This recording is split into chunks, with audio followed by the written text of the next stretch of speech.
बीमार कुत्ता आखिर कैसे बना भगवान? धर्म प्रमुख शंकराचार्य हुए अपमानित। प्राचीन इतिहास छुपाने नए विदेशी आए हैं। बौद्ध मंदिरों को तोड़कर हिंदुत्व का प्रचार और अंधभक्ति के सहारे सत्ता का विस्तार। नमस्कार, मैं हूं पुखराज सिंह और आप देख रहे हैं आरजे रमझाझर न्यूज छत्तीसगढ़। धर्म का चोला, सत्ता की भूख और अंधभक्ति का अंधकार। आज का भारत एक ऐसे मोड़ पर खड़ा है जहां आस्था, विवेक और लोकतंत्र तीनों एक गहरे संकट से गुजर रहे हैं।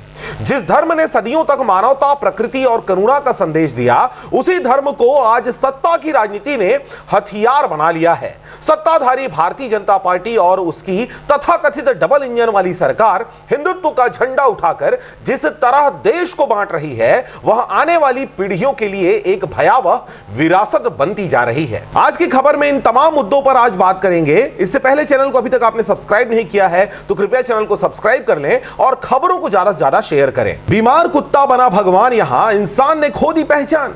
कुत्ता पिए दूध, यहां गोमूत्र पिए इंसान, और उस पर भी बदनाम हो रहा विज्ञान। संत बोले सच तो अपमान मिला, चुप रहा आसमान।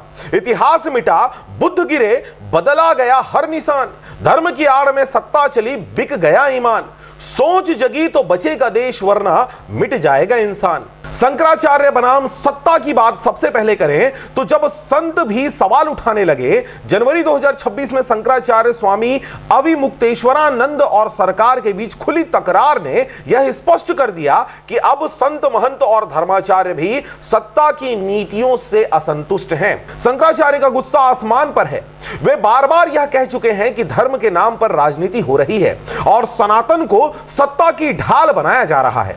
यह विडंबना ही है कि जिस पार्टी ने हिंदू हिंदू का नारा लगाकर सत्ता पाई, वही आज हिंदुओं की आस्था, परंपरा और गरिमा पर चीरहरण करने पर आतुर दिखती है। जब आते हैं, देखिए अभी आए, कुछ नहीं हो रहा था, देखिए आपके सामने, और कहने लगे क्या जबरदस्ती करते हैं, क्यों ऐसा करके गिरफ्तार करके ले जा रहे हैं। हाँ, हमने वक्तव्य दिया था ना कुंभ में कि जो भगदड़ हुई है उसके जिम्मेदार आदित्यनाथ हैं, तो बदला ले रहे हैं। और इन चारों में से किसी के साथ भी अगर गलत होता है तो ये समझ लीजिए कि ये देश के लिए अच्छा नहीं है, समाज के लिए अच्छा नहीं है, स्वयं के लिए अच्छा नहीं है, और जो किए हैं उनके लिए भी अच्छा नहीं है। शंकराचार्य जी के ऊपर प्रयागराज में जो अमानवीय व्यवहार शासन योगी जी के द्वारा हो रहा है, मैं उसका भर्त्सना और बहुत बहुत निंदा करता हूं। डबल इंजन की सरकार और राजनीतिक असुरक्षा इन पर किस प्रकार देखी जा रही है? सरकार विकास के दावे करती है, लेकिन सच्चाई यह है कि बेरोजगारी, महंगाई और भ्रष्टाचार के सवालों से बचने के लिए बार बार धर्म का सहारा लिया जाता है। यह आत्मविश्वास नहीं बल्कि गहरी असुरक्षा का संकेत दिखाई देता है। जब शासन के पास जवाब नहीं होते हैं, तब वह मंदिर, मस्जिद और इतिहास की आड़ लेकर जनता को भ्रमित करता है। पुराना शासन थे, 70 साल से कांग्रेस था, जितना मंदिर नहीं तोड़ा उतना तो एक गुजरात में टूट गया है। किसकी बात करेंगे? ज्यादा बात करोगे तो कानूनी कार्रवाई हो जाती है। हाँ, तो नए अंग्रेज हैं या नए मुगल हैं, क्या कहेंगे? ये तो दोनों का मिक्सिंग है लगता है। ये बीच का है।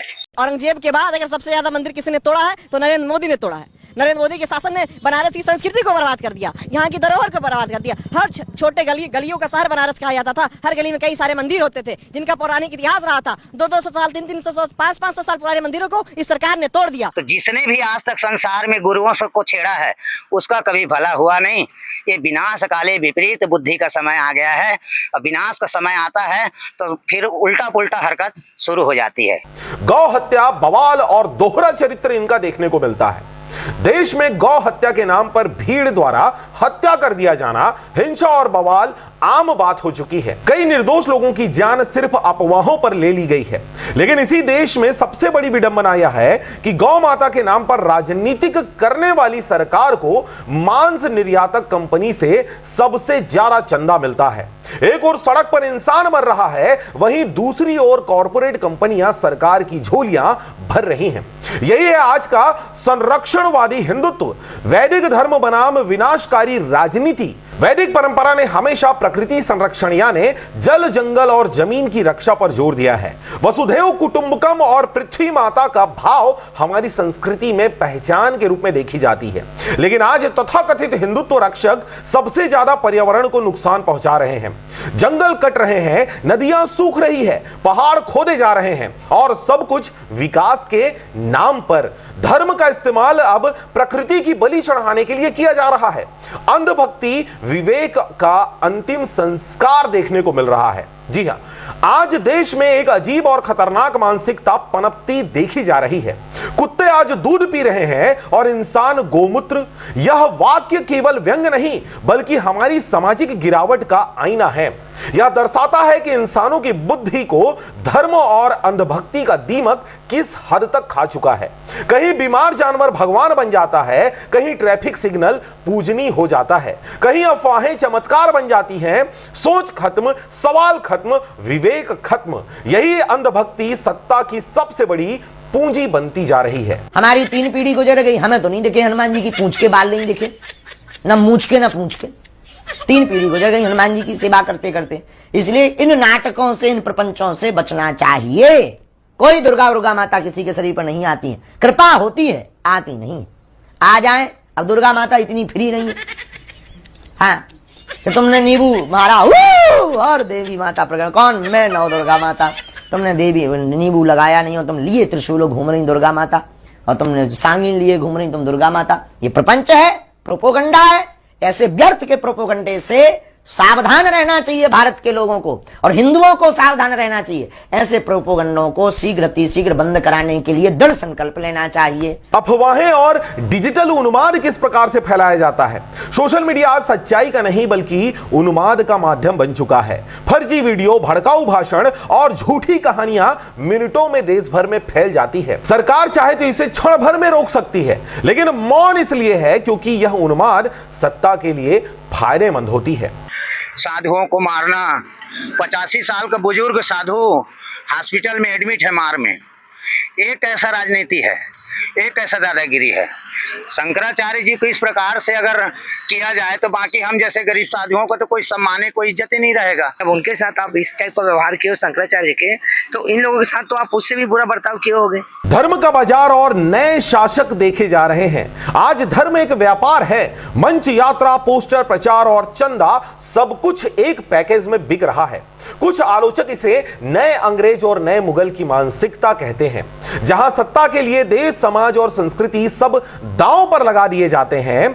अभी आपके पास शासन है, सत्ता है, डबल इंजन का सरकार है, तो एक निश्चित समय के लिए है ना, सूरज भी ढलता है फिर उगता है। आप अभी एकदम अपने फुल चमक में हो तो उसका सही से व्यवहार करिए। आप लोगों की सुरक्षा के लिए हो, आप लोगों जनता के लिए आप भगवान हो, लेकिन आप ऐसे दुष्ट राक्षसों जैसा व्यवहार मत करिए। जिसने भी कृत्य किया उसके ऊपर कड़ी से कार्रवाई करिए। दिख रहे हैं कि आने वाले समय में बहुत कुछ उथल पुथल होने वाला है। ये संकेत अध्यात्म अपने ओर से दिखा रहा है।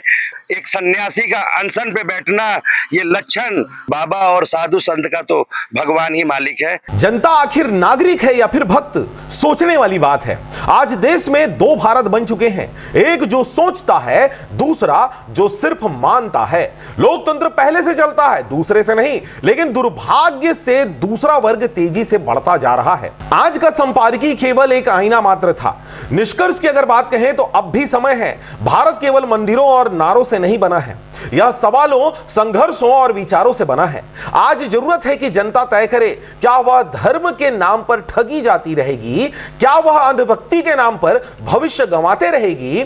क्योंकि जब जनता आंखें बंद कर लेती है तब सत्ता आंखें दिखाना शुरू कर देती है, और तब बचता है सिर्फ सत्ता, देश नहीं। नमस्कार, आप देख रहे थे आरजे रमझाझर न्यूज छत्तीसगढ़। मैं था पुखराज सिंह। चैनल को अभी तक आपने सब्सक्राइब नहीं किया तो कृपया चैनल को सब्सक्राइब कर लें, खबरों को ज्यादा से ज्यादा शेयर करें। फिलहाल मुझे दीजिए विदा, नमस्कार।